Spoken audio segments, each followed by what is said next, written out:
Viewers, হাবুর scholarship ধারাবাহিক নাটকের ৩২৭ নম্বর পর্বটি কত তারিখে প্রচারিত হবে এবং ৩২৭ নম্বর পর্বটির মধ্যে কি ঘটবে সেই ডিটেইলস আজকের এই ভিডিওতে তুলে ধরা হবে। সো হ্যালো ভিউয়ার্স, আসসালামু আলাইকুম। আশা করি আপনারা সকলেই ভালো আছেন। আপনাদের দোয়ায় ও ভালোবাসে আমি আলহামদুলিল্লাহ ভালো আছি। মিড এন্টারপ্রাইজ ইউটিউব চ্যানেলের ধারাবাহিক নাটকের নাম হচ্ছে হাবুর স্কলারশিপ। ইতিমধ্যে ৩২৬ নম্বর পর্বটি আপলোড করা হয়ে গেছে। তো ৩২৬ নম্বর পর্বটি যারা যারা দেখেননি তারা ঝটফট দেখে ফেলতে পারেন এবং আপনাদের সুবিধার্থে আমার ডিসক্রিপশনে লিংক দেওয়া থাকবে। ভিউয়ার্স, এবার বলি হাবুর স্কলারশিপ ধারাবাহিক নাটকের ৩২৭ নম্বর পর্বের মধ্যে কি ঘটবে। হাবুকে দেখা যাবে সে এবার গ্রামে চলে যাবে, কারণ হাবুর বাবা হাবুর জন্য খুব টেনশন করতেছে। সে ভাবছে হাবুর হয়তো ফাঁসি হয়ে যাবে। আর ঠিক তখনই মারজানের বান্ধবীর বাবার সাথে দেখা হয়ে যাবে এবং শুধু তার সাথে নয়, মারজানদের বাড়ির যে কাজের বুয়া আছে তার সাথেও হাবুর দেখা হয়ে যাবে। এক পর্যায়ে মারজানের বান্ধবীর বাবা বলবে, তুমি কোথায় যাচ্ছ? তখন সবকিছু খুলে বলবে যে তার বাবা খুব টেনশনে আছে আর বাবাকে সান্ত্বনা দেওয়ার জন্য গ্রামে যাচ্ছি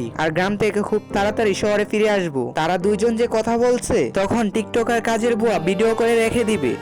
আর ঠিক তখনই মারজানদের বাড়িতে গিয়ে মারজানকে ভিডিওটা দেখাবে। তখন টিকটকার কাজের বুয়া বলবে, আজকে আমার সাথে এই লোকটা দেখা হয়েছে আর লোকটির কথাও অনেক সুন্দর। আর মারজান যখন ভিডিওটি দেখবে তখন মারজানও বুঝতে পারবে হাবু হয়তো মারজানকে খুঁজতেছে। ভিউয়ার্স, এবার বলি হাবুর স্কলারশিপ নাটকের ৩২৭ নম্বর পর্বটি কত তারিখে প্রচারিত হতে চলছে। তার আগে আমার এই নতুন চ্যানেলটি সাবস্ক্রাইব করে আমার পাশে থাকতে পারেন। ভিউয়ার্স, হাবুর স্কলারশিপ নাটকের ৩২৭ নম্বর পর্বটি আগামী ২৮ তারিখ বুধবার ৭টা বাজে মিড এন্টারপ্রাইজ ইউটিউব চ্যানেলে আপলোড করা হতে পারে। আপনারা জানতে পারলেন এবং বুঝতে পারলেন। পরে কোনো নেক্সট ভিডিও নিয়ে আসবো আপনাদের মাঝে। ততক্ষণ ভালো থাকুন, সুস্থ থাকুন। আল্লাহ হাফেজ।